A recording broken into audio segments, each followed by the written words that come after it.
मित्रांनो, ॲपमध्ये भरलेला डेटा सिंक कसा करायचा आणि सिंक केलेला डाटा पुन्हा एडिट कसा करायचा याबाबत आपण थोडक्यात पाहूया. पहिल्यांदा तुमच्यासमोर माझा काम केलेला फोटो दिसतोय, बघू शकता तुम्ही.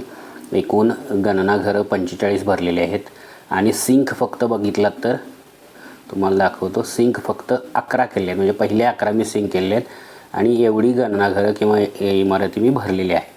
आता या उरलेल्यासुद्धा मी सिंक करणार आहे. त्यासाठी मला काय करायचं आहे बघा. सिंक करण्यासाठी काय करायचं, हे जे मेनू सगळे दिसत आहेत यातला हा जो मेनू आहे तुम्हाला दाखवतो.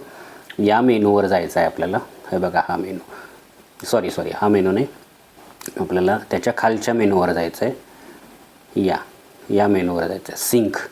इथं तुम्ही जेव्हा टॅप कराल तेव्हा तुमच्यासमोर असा इंटरफेस येईल. तुम्हाला दाखवतो मी. या पद्धतीचा इंटरफेस येईल. हे बघा, त्या सिंकवर क्लिक केल्यानंतर इथं एक छोटा चौकोन आहे आणि त्याच्यासमोर काही वाक्य लिहिलेलं आहेत. बघा, इथं काय लिहिलेलं आहे, मी याद्वारे खात्री करतो की माझ्याद्वारे आधीच प्रविष्ट केलेल्या अभिलेखांमध्ये मी डेटा योग्य प्रकारे नोंदवला आहे. त्याची अचूकता तपासल्यानंतरच मी या पूर्ण अभिलेखेचा डाटा अपलोड करत आहे.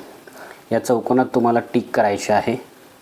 इथं छोट्या चौकोनात अशी टिक करायची आहे आणि इथं तुमची काय करायची, सही करायची आहे. या चौकोनात या पद्धतीनं दाखवतो तुम्हाला. मी केलेलं आहे ते.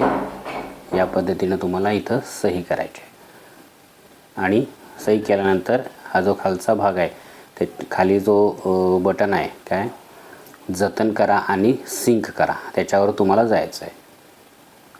त्याच्यावरती गेल्यानंतर डाटा सिंक झाला असा तुमच्यासमोर मेसेज येईल. हे बघा, स्वगणना, सॉरी हे नाही, डाटा सिंक गेलेला आहे असं तुम्हाला येईल. इथं आहे बघा, डेटा यशस्वीरित्या सिंक झाला.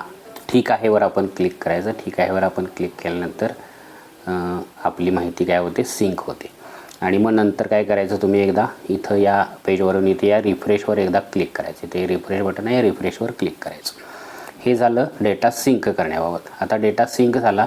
आता सिंक केलेला डेटा अपडेट कसा करायचा ते पाहूया. आता याच मेनूवरती परत यायचं. कधी करायचं अपडेट, जर तुम्हाला सिंक केलेल्या डेटामध्ये सुद्धा काही चूक आहे असं वाटलं किंवा तुम्ही लॉक घर आहे अशी माहिती भरलेली होती, त्याची अजून पुढं माहिती भरायची होती आणि तुम्हाला आता ती सिंक केलेली आहे, तर त्या सिंक केलेल्या लॉक घराची सुद्धा आपण परत माहिती भरू शकतो. त्यासाठी तुम्हाला इथं जायचं आहे बघा. हा जो मेनू आहे, आधीच सिंक केलेला डेटा संपादित करा, याच्यावर क्लिक करा. तुम्ही भरलेले सगळे दिसतात एकाखाली एक. त्याच्यातला जो तुम्हाला संपादित करायचा आहे त्याच्या खाली पेन्सिल दिसेल, त्या पेन्सिलवर क्लिक करा. उदाहरणार्थ माझ्याकडं तसा एखादा फोटो आहे का बघतो जरा, एकच मिनिट. आणि मग तुम्हाला म्हणजे सांगणं मला सोपं जाईल जरासं आणि तुमच्याही लक्षात येईल. फोटो मी बऱ्यापैकी काढलेत कारण हे ॲप आहे ते काय होतं, हे ॲपचं स्क्रीन रेकॉर्डिंग होत नाही, त्यामुळं त्याचा आम्हाला हे असे फोटो काढावे लागतात आणि तुम्हाला सांगायला. ठीक आहे, तर तसा एखादा फोटो नाही आहे माझ्याकडं, पण आहे. हे बघा, या पद्धतीने तुमच्यासमोर ते ओपन होईल आणि इथं जाऊन तुम्ही काय करायचं, या पेन्सिलवर क्लिक करायचं आणि परत ती भरायची. बघा, इथं लॉक केलेलं दिसते आणि लॉक केलेल्या याची माहिती तुम्ही परत एकदा सिंक केली असली तरी भरू शकता.